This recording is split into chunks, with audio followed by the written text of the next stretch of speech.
মাননীয় স্পিকার,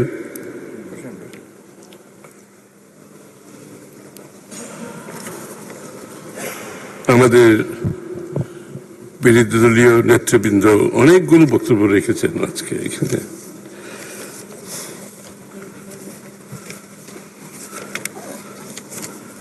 আমার প্রথমে আমি যেটা বলতে চাই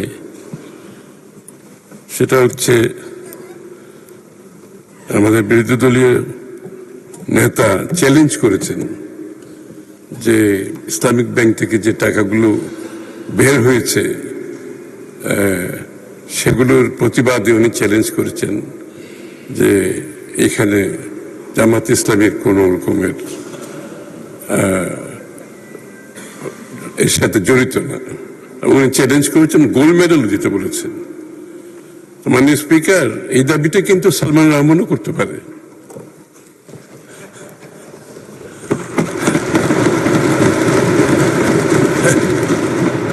এই দাবিটা সালামও করতে পারে, কারণ তারা তো নিজের নামে কেউ টাকা নেয় না, কেউ নিজের নামে টাকা নেয় না। কারণ মাননীয় স্পিকার, এই প্রশ্নগুলোর উদ্রেক কোত্থেকে হয়েছে? এই প্রশ্নগুলোর উদ্রেক হয়েছে বিগত নির্বাচনে। আমরা দেখেছি কি পরিমাণে টাকা খরচ হয়েছে নির্বাচনী এলাকাগুলোতে। অবিশ্বাস্য রকমের টাকা খরচ হয়েছে। প্রত্যেকটি নির্বাচনী এলাকায় আমরা বিপুল অঙ্কের টাকার সম্মুখীন হয়েছি। এমন এমন ক্যান্ডিডেট যাদের কোনো ব্যবসা নেই, বাণিজ্য নাই, বুঝলাম নির্বাচনী আইন ভায়োলেট করেও ব্যবসা বাণিজ্য থাকলে নিজের পয়সা খরচ করতেছে।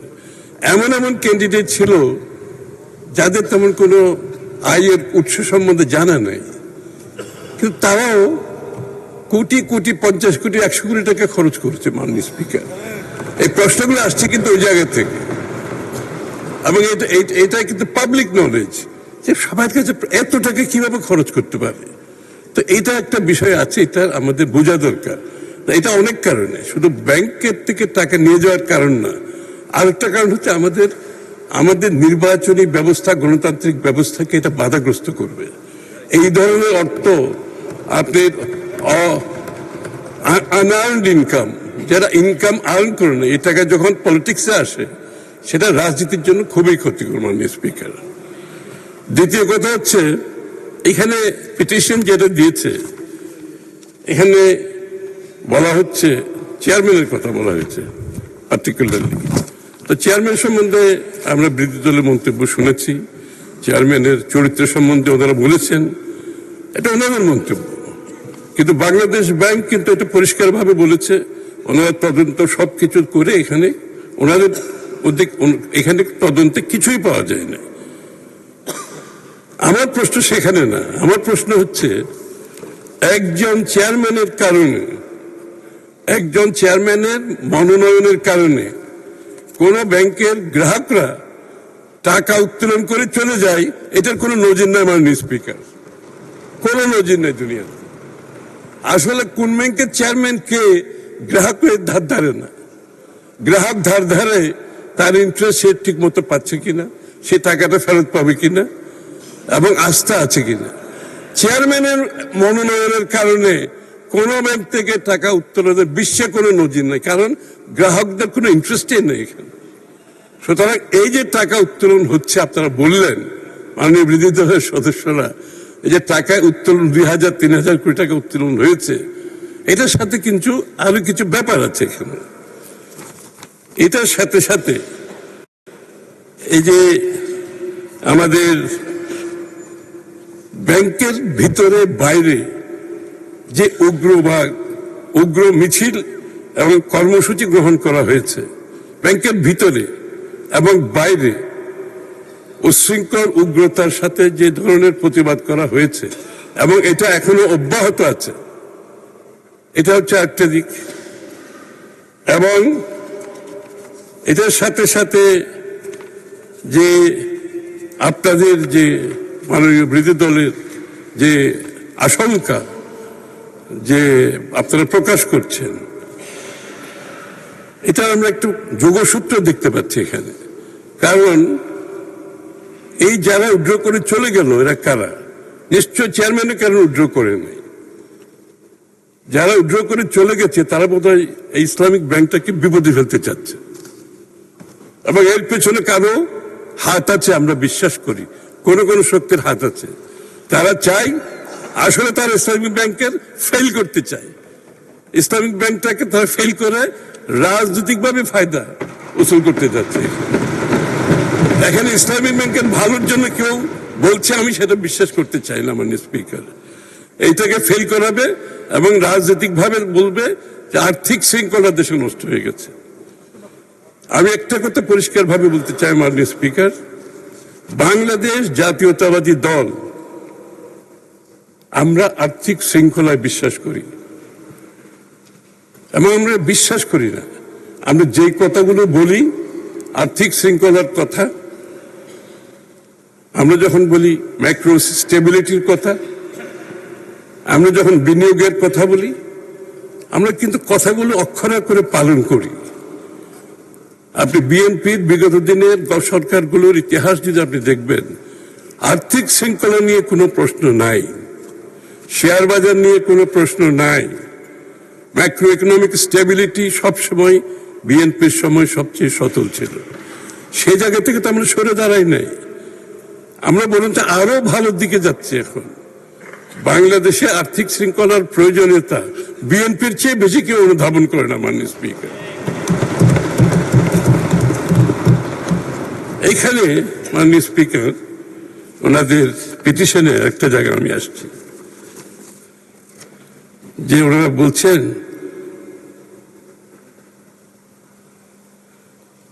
ফেসিবাদ পরবর্তী সময়ে ব্যাংকটি ধীরে ধীরে ঘুরে দাঁড়াতে শুরু করে এবং গ্রাহকদের আস্থা পুনরুদ্ধারে পথে অগ্রসর হচ্ছিল।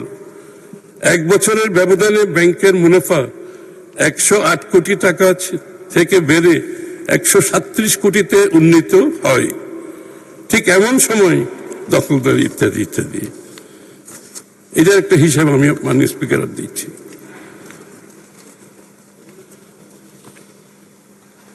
ব্যাংকটির ব্যবস্থাপনার স্বার্থে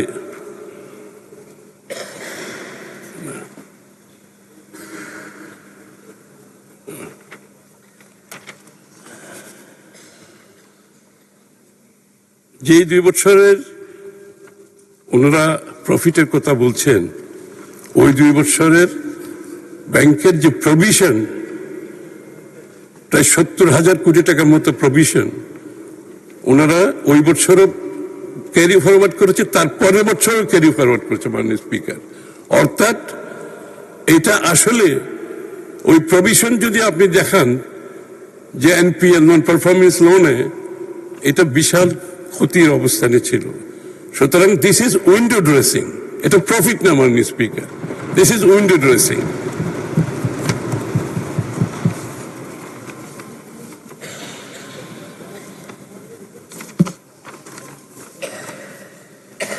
একজন বক্তা এখানে বলেছেন ইসলামিক ব্যাংক শুধুমাত্র একটা ব্যাংক নয়, এটা একটা ইকোসিস্টেম। সঠিকভাবে বলেছেন, ইট ইজ অ্যান ইকোসিস্টেম।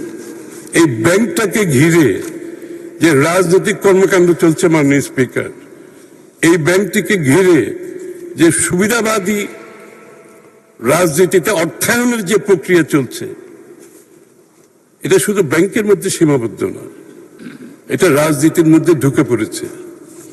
এবং আমি বিশ্বাস করি এই ইকোসিস্টেম থেকে আমাদেরকে বেরিয়ে আসতে হবে।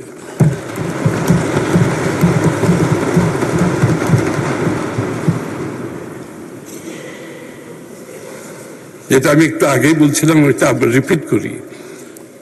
2025 সালের শেষে ইসলামী ব্যাংকের শ্রেণীকৃত ঋণ 94,000 কোটি টাকায় পৌঁছেছে, যা ব্যাংকের মোট ঋণ পোর্টফোলিওর 51%। 31শে ডিসেম্বর 2024 তারিখে ব্যাংকটির 69,000 কোটি টাকা প্রভিশন ডেফারেল সুবিধা নিয়েছে, যেটা একটু আগে বলেছিলেন। আর একটু স্পেসিফিক্যালি বলছি, আমি 70,000 কোটি টাকার মতো প্রভিশন ডেফারেল সুবিধা নিয়েছে ইসলামিক ব্যাংক। পরবর্তীতে 31 ডিসেম্বর 2025 তারিখে 84,000 কোটি টাকার প্রভিশন ডেফারেল সুবিধা নিয়েছে। সুতরাং 2026-এর প্রথম প্রান্তিকে ব্যাংকটি প্রায় 268 কোটি টাকা নিট লোকসান করেছে, প্রফিট করেনি, লোকসান করেছে। সো এটা কথা হচ্ছে, আপনারা বলছেন এই ব্যাংকের এই ব্যাংকটির যে সফলতার কথা বলেছেন সেটাও আমি বুঝলাম।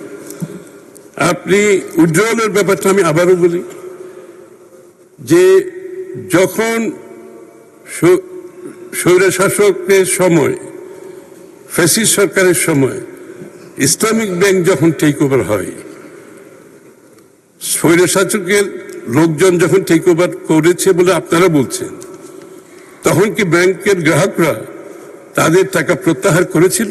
করে নাই। এই জন্য আমি বলছি, একজন চেয়ারম্যানের নিয়োগের জন্য ব্যাংকের গ্রাহকরা টাকা উইথড্র করে নিয়ে যাবে, এটা বিশ্বাস করার কোনো কারণ নেই।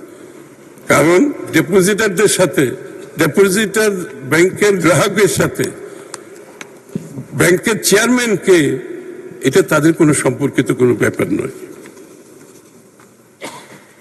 মাননীয় স্পিকার,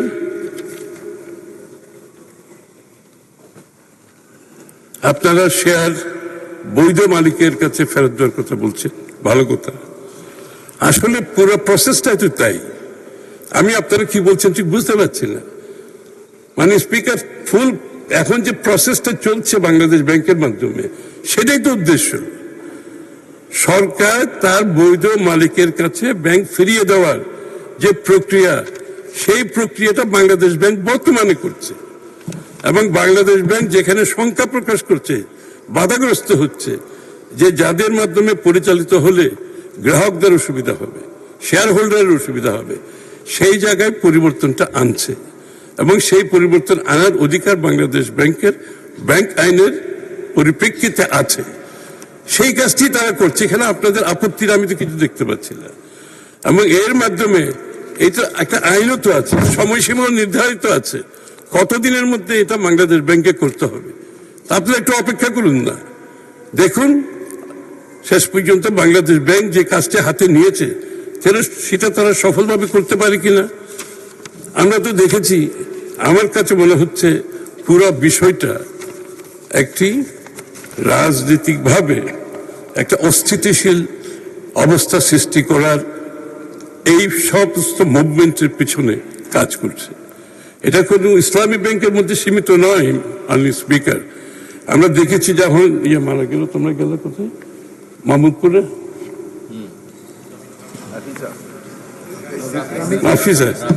রামিসা। মাননীয় স্পিকার, আমরা প্রতিটি ক্ষেত্রে মবক্রেসির যে একটা টেন্ডেন্সি, আমরা কিন্তু প্রতিটি ক্ষেত্রে দেখতেছি। রামিসা যখন মারা গেল, মাননীয় প্রধানমন্ত্রীর সাথে সাথে গেলেন, পররাষ্ট্রমন্ত্রী গেলেন, আমাদের ল মিনিস্টার গেলেন। ওখানে আমরা কি দেখেছি মাননীয় স্পিকার? Total mobocracy, উচ্ছৃঙ্খলতা। এবং যেখানেই কোনো কিছু ঘটছে সেখানেই মবক্রেসি, সেখানেই উচ্ছৃঙ্খলতা। একটা রাজনৈতিক অস্থিতিশীল করার একটা প্রক্রিয়া চলছে মাননীয় স্পিকার।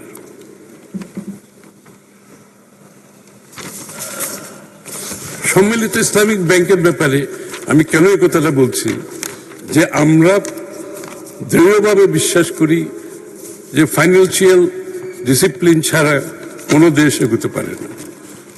এবং যে কারণে বাংলাদেশ ব্যাংকে যিনি দায়িত্ব নিয়েছেন, একজন বলেছেন উনি ঋণ খেলাপি না, গভর্নর সাহেব ঋণগ্রস্ত। মানে স্পিকার, এই হাউসের মধ্যে ঋণগ্রস্ত না এমন কেউ আছে?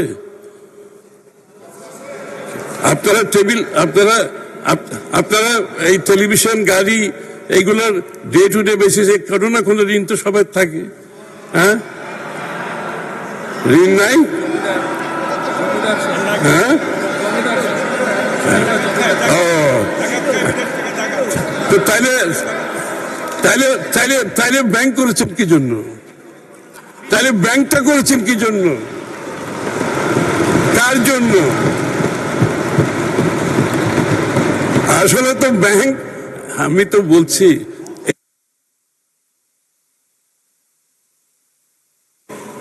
মাননীয় মন্ত্রী, আমার মনে হয় 5 মিনিটে আপনি সাম আপ করতে পারবেন। Another 5 minutes? Thank you. একজন ভদ্রলোক একটা গভর্নর বাংলাদেশে খুব ভালো কাজ করছে। আমাদের ফিডব্যাক হচ্ছে প্রাইভেট সেক্টর বলেন সর্বস্তরের মানুষ একটা গভর্নরকে বলছে, অনেকদিন পর একজন গভর্নর আসছে যে ডিসিশন দিতে পারছে, সঠিক decision within the framework of law.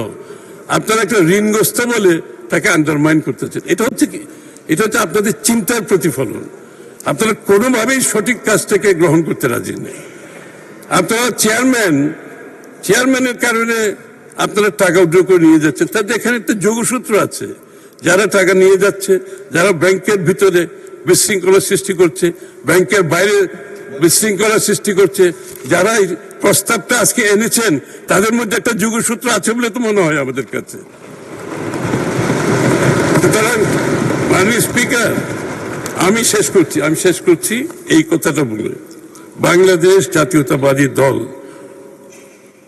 Financial ডিসিপ্লিনে কোনো কম্প্রোমাইজ করবে না, এবং এটা বারবার আমাদের সরকার বারবার প্রমাণ করেছে এটা।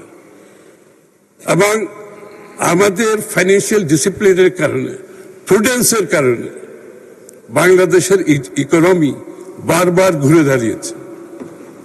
আজকে যে ভঙ্গুর অর্থনীতি আমরা হাতে নিয়েছি, এটাকে আমরা স্থিতিশীল এবং সমৃদ্ধির পথে নিয়ে যাওয়ার জন্য ফিনান্সিয়াল সেক্টরের গুরুত্ব যে কত, ফিনান্সিয়াল সেক্টর যে গুরুত্বপূর্ণ সেটা আমরা অক্ষর অক্ষরে বুঝি, এটা না বুঝার কোনো কারণ নেই। সুতরাং আপনারা নিশ্চিত থাকতে পারেন ইসলামিক ব্যাংকের ভবিষ্যৎ বিএনপির হাতে খুবই সেফ, একেবারে নিশ্চিত থাকতে পারেন। হ্যাঁ, আপনারাই তো বলেছেন শহীদ জি এটা বিল করেছে, তাহলে তো আরো বেশি নিশ্চিত থাকবে, চিন্তার কোনো কারণ নাই। এমন কোনো কাজ করবেন না, মাননীয় বিরোধী দলের নেতৃবৃন্দকে বলছি আমি, এমন কোনো কাজ করবেন না যে বাংলাদেশের মানুষ হতাশ হয়।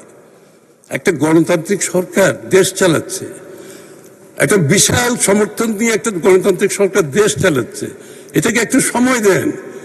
যে কোনো কারণে, যে কোনো ভাবে আপনারা একটা অস্থিতিশীল অবস্থা যদি সৃষ্টি করে বাংলাদেশের মানুষের কাছে যদি মনে হয় আপনারা এই কাজটা করছেন, এটা আপনাদের রাজনীতির জন্য ভালো হবে না। আমরা চাই একটা স্থিতিশীল বাংলাদেশ। সুতরাং এই যে ব্যাংকের বাইরে যারা আছে, ব্যাংকের ভিতরে যারা বিশৃঙ্খলা সৃষ্টি করছে, আইনের চোখে তারা কিন্তু দোষী। বিএনপি সরকার যথেষ্ট ধৈর্যের পরিচয় দিচ্ছে, আইনের চোখে তারা দোষী। কোন রকম ফিনান্সিয়াল ইনস্টিটিউশনের সামনে ভিতরে বাইরে বিশৃঙ্খলা করার অর্থ তার শাস্তিযোগ্য অপরাধ, এবং এটার জন্য 2 বছরের জেল হতে পারে। কিন্তু বিএনপি সরকার অত্যন্ত ধৈর্যশীল, এবং আমরা কিন্তু অসম্ভব টলারেন্সের মাধ্যমে সরকার পরিচালনা করছি। এই যে এত বিশৃঙ্খলা সৃষ্টি করা হচ্ছে বিভিন্ন জায়গায়, সরকার কিন্তু খুবই ধৈর্যের সাথে দেশ পরিচালনা করছে। আমি আশা করব আপনারা সহযোগিতা করবেন। আগামীর বাংলাদেশ, যা বিএনপি যে আগামীর বাংলাদেশ গড়ার যে শপথ নিয়েছে, সেটা আপনাদের বাদ দিয়ে তো না, আপনাদেরকে নিয়েই তো আমরা করতে চাই। কারণ আপনারা তো নির্বাচিত হয়ে এসছেন, আমরা না হয় বেশি এসছি, আপনারা কম আসছেন, কিন্তু আপনারা তো নির্বাচিত। আমার অনুরোধ, আমরা ঐক্যবদ্ধভাবে সামনের দিকে এগিয়ে যাই। প্রতিটি জায়গায় এই ধরনের ছোটখাটো ইস্যু নিয়ে বিশৃঙ্খলা সৃষ্টি করলে রাজনৈতিকভাবে আপনারা খুব বেশি লাভবান হবে না। আপনাকে ধন্যবাদ মাননীয় স্পিকার।